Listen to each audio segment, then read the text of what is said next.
fuck that bitch. Fuck that bitch. Now fuck that bitch. Now fuck that bitch. Grow with that Creole, make a Texas Bama. Like my baby hair with baby hair and afro.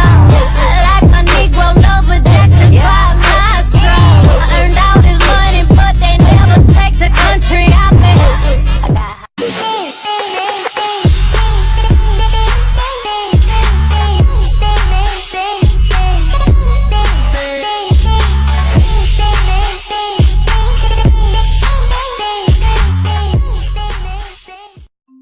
Hi guys, Juvie here. Welcome back to my channel.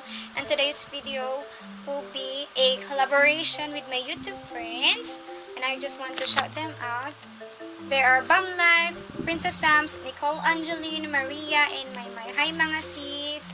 So yun, at ang topic namin is all about summer. We can do anything and everything na pwede namin i-share sa inyo guys ngayong summer.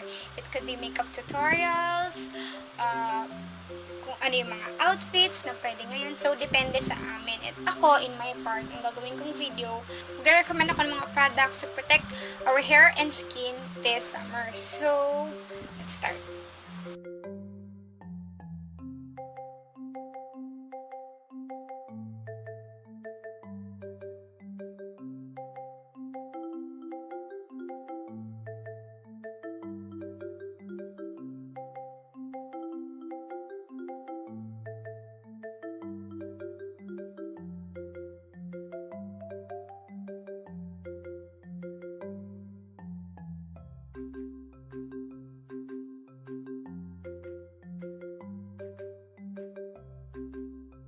So yun, hindi ako masyadong naglo-lotion kapag summer season kasi feeling ko malagkit nga sa katawan ko. I don't know you guys, pero ako ganun yung feeling ko. Kaya ang ginagawa ko na lang para hindi na ako maglo-lotion is gumagamit ako ng mga soap na nagmo-moisturize ng ating body. Pero before that, ang ginagawa ko muna kasi ay mag-wash ako ng soap na whitening. Ito yung first wash ko. Dalawa siya, hinahati ko lang siya po unti-unti kasi ina-alternate ko na siya kasi parehas naman siyang ahiyang sa akin. So yun, whitening yan para syempre kahit paano hindi tayo masyadong mangitim pag summer season. And then kasi yung mga gantong klaseng sabon ay parang feeling ko matapang siya kaya kailangan nating i-moisturize yung body natin. Eh, since ayaw ko nga mag-lotion kapag summer kasi feeling ko nga malagkit, ang gumagamit na lang ako ng soap na may moisturizer after ko niyan. So, 2 beses ako nagsusoap. At ang ginagamit kong una is itong Dove. Blue lang yung like kong ginagamit pero maraming klase ng Dove. You choose guys kung ano ang hiyang at gusto nyo.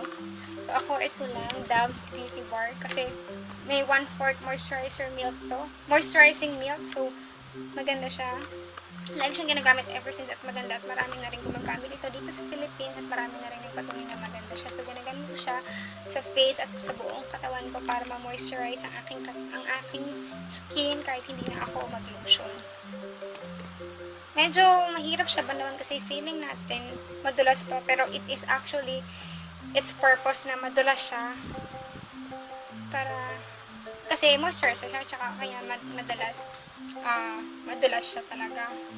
Pero after that, pag nagpat ka na ng towel mo, okay naman na siya and hindi na ganun dry yung feeling ng skin mo. Ma-moisturize siya talaga actually. And second is itong Nivea In Shower lotion, body lotion. Yung tapos mo mag-wash, ito naman yung ilalagay mo and then mag-wash ka ulit. So, okay din siya sa akin kasi hindi na yung papatuyuin mo pa na malagkit, hindi ka dadaan sa ganong process, kaya gusto ko ito, especially pag summer, so no need to apply lotion na moisturize yung skin mo nang hindi ka nag-a-apply ng lotion. So ito lang, actually this is a lotion pero kailangan mo siya i-wash, kaya after nun hindi ka nadadaan nga sa process na papatuyuin mo pa yung lotion mo. So maganda siya, i-try nyo siya guys, at alam ko marami na rin nakagamit sa inyo nito.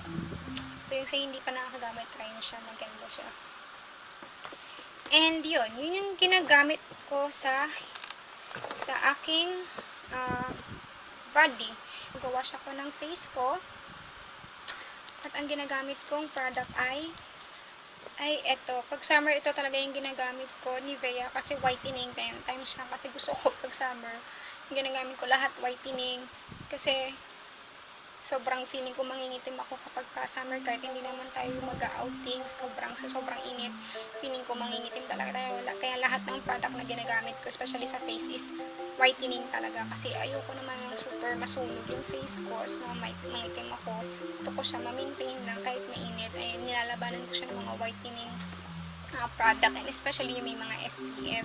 So, pag nag-wash ako ng face ko, beside from this and this, nag-wash pa ako nito. Pero hindi yan sunod-sunod, kaysa baka naman kasi mamulan na yung face ko, kaka-wash ko at matanggal na yung natural moisture ng face ko. So, hindi naman ganoon. Sometimes, paiba-iba naman siya.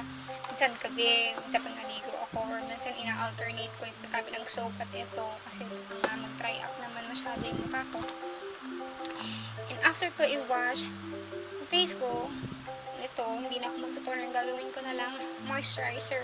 So, ngayon, ang gamit ko ngayon is yung Aqua Moisturizer from I White Korea. Ito yung ginagamit ko today sa morning. And kapag ka naman gabi, nagamit kong moisturizer ay ito, pag gabi. Night routine ko talaga to. Yung iba ay ito gumamit sa face nila kasi masyado daw ma-oil sa face nila, masyadong cream sa face nila. Pero ako kasi gusto ko. Pero konting amount lang na nilalagay ko lang sa mukha ko na buong-unti at i-scatter ko na siya sa buong face ko para lang ma-moisturize siya. And yun ay sa gabi, and ito sa daily. And then kapag ka naman, mahalaga din na gumamit tayo ng sunblock. Itong sunblock nagpo-protect talaga sa atin sa tindi ng sikat ng araw. And for my sunblock, hindi ito branded, pero ito yung ginagamit ko. Maraming ganito sa mga dermatologist nyo, mag-ask lang kayo sa kanila. Ito, nakuha ko to sa cousin ko na nagre-resell siya nito. Dun, dermatologist din yata yung may-ari ng shop na yan, pero ito siya. Sunblock siya for oily skin, kasi oily naman talaga ako. And maganda siya, ang taas ng SPF niya, SPF 80. So, ito siya, ang itsura niya. Wala na ako, kaunti na, pero umorder na ako sa kanya. Ito na lang, kasi nga sobrang init. Lagi ko siyang ginagamit. Hindi siya cream, actually, gel siya. In gel form siya. So, malamig siya sa mukha pag in-apply. Unlike pag cream, parang ang init sa mukha. Pero ito, gel formula siya. Kapag in-apply mo, malamig siya sa mukha. Kaya hindi siya mainit kasi malamig sa mukha, diba? So, yun. Maganda din yung ito yung ginagamit ko sunblock. Maraming sunblock dyan, guys. Kahit anong prefer nyo na sunblock na nahiyang kayo, yun ang gamitin nyo. Basta importante, magsa-sunblock kayo. And then, maganda rin yung sa Belo, yung bago nila ngayon. Gusto ko siyang itry, kaya lang, doon sa binilihan ko, parang yung set yung kanila is sobrang mahal. Ayoko naman bumili na kasi hindi ko naman siya magagamit daily kasi nga, meron pa naman akong mga products na ginagamit. Sayang lang kasi medyo may kamahalan yung sa Belo, pero maganda daw sabi ng mga friends ko and sabi sa mga reviews na nakikita ko and sa mga comments doon sa mga posts na mga nakikita ko sa social media, maganda daw siya. Pero honestly, hindi ko pa siya natatry. Pero you can try it also, guys. Walang mawawala kung magtatry tayo. And also, eto guys, binili ko din to sa Avon. Ito ay Solution Sun 30 SPF Cool Fresh UV Protective Lotion. So, sa Avon to, ano din to, sunblock. You can use sa buong katawan nyo. Normally, gumagamit lang ako ng mga ganito kapag nagsuswimming kami. Para lang ma-protect yung skin ko. Hindi ako masyadong magka-sunburn. Pero kahit na naglalagay ka nito, mangingitim ka pa rin. Ang kagandahan lang, hindi ka magsa-sunburn yung sugat-sugat na sobrang pula siya. Tapos kapag matagal, mahapit, tapos magba-brown-brown siya na sugat na. So, maganda siya. Mabango nga siya eh. Para siyang shampoo. So, ito ay from Avon. Maganda siya guys. Try nyo sa mga Avon dealer. Bumili kayo sa kanila. Maganda. You can also use this. And para sa kids, ito medyo mahal din to. 200 plus to. Ganito lang. Pero okay na din kasi Johnson siya na Johnson's Baby Daily Sun Protection Lotion. So, ginagamit ko to kay Bella. Pag nagsuswimming kami. So, eto. And also, merong cheap naman yung Derm Plus. Kaya lang, wala eh. Naghanap ako kanina. Wala akong makita. Meron nun pang kids, meron pang adult na Derm Plus sunblock. Maganda siya kasi tapos mura lang siya. Tapos nasa sachet siya parang mga 10 or 20 plus lang yata yun, something. I can't remember anymore, pero mga ganun lang yung ating, mga ganun lang yung price niya. So, which is good enough kung mag-swimming kayo na one day lang naman, it's enough for your body. Siguro mga 1 to 2 sachet, okay na yun sa face, and dito sa neck, and dito sa shoulder. Yun lang naman yung kadalasan nilalagyan ko ng sunblock, tapos kaunti. Tapos yung lotion yung sa legs, lotion na lang. So, try nyo guys, yung sa Derm Plus, mas mura yun. Yet, poprotektahan na kayo. And then, ano pa bang ginagamit ko? Sa powder, eto, Maybelline, kasi meron siyang SPF 34. Remember guys, lahat ng product na gagamitin nyo pag summer, at lalo na sa matinding araw, dapat lahat may SPF para mapoprotektahan yung skin ninyo sa sunburn at hindi masyado kayong masaktan at masunog yung balat ninyo. So, yun. Ito naman yung sa powder. Sa makeup kasi, wala ako. Pag during summer, hindi talaga ako nagme-makeup. Pag nag-office, oo, pero pag magsuswimming, mag-outing, wala talaga. Kasi, di ba, magsuswimming ka, mababasa, di ba?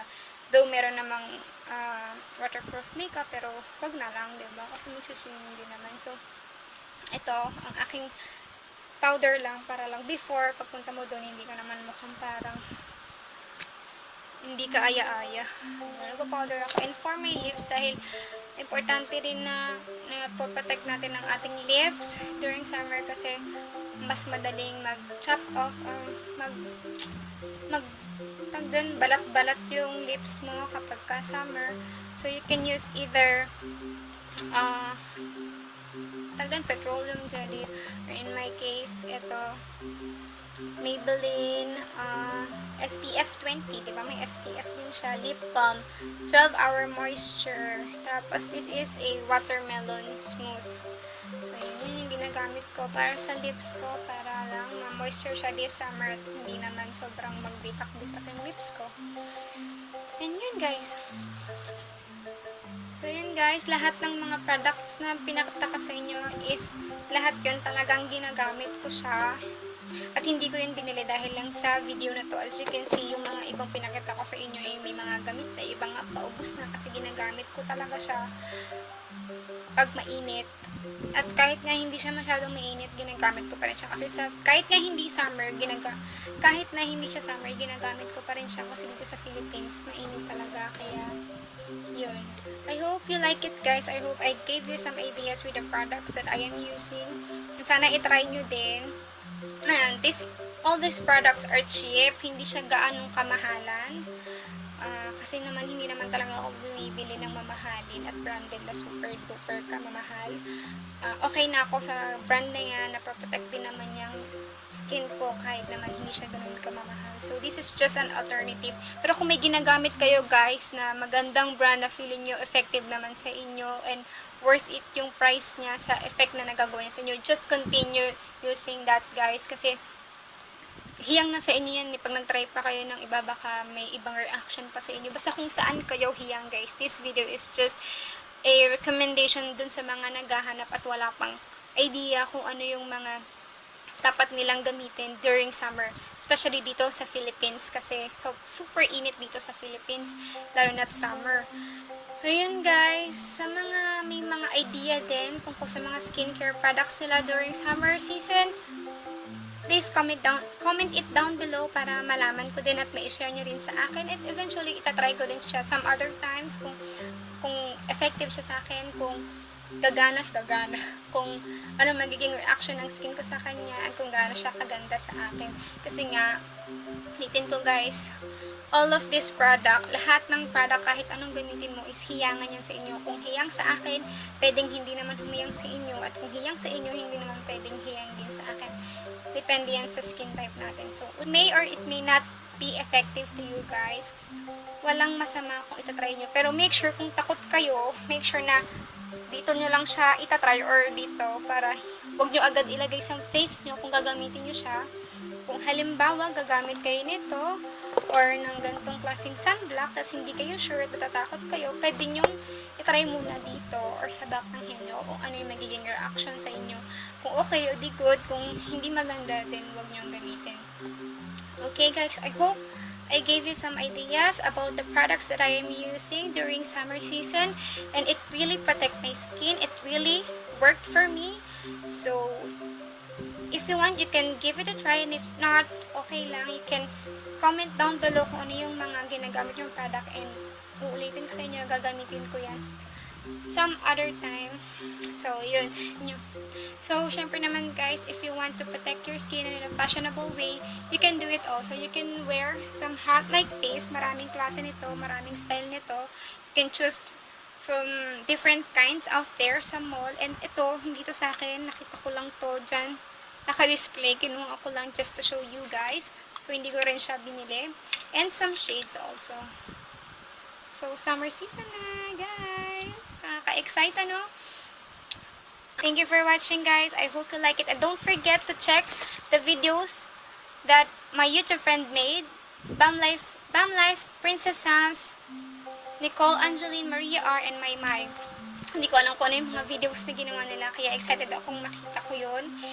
And yun, thank you so much, guys. Sana lahat ng videos namin ay panoorin ninyo and mag-subscribe kayo sa amin. Please give it a thumbs up if you like this. Leave a comment and don't be shy to subscribe, guys. Maraming salamat sa lahat ng suporta ninyo, and see you in my next video. Bye!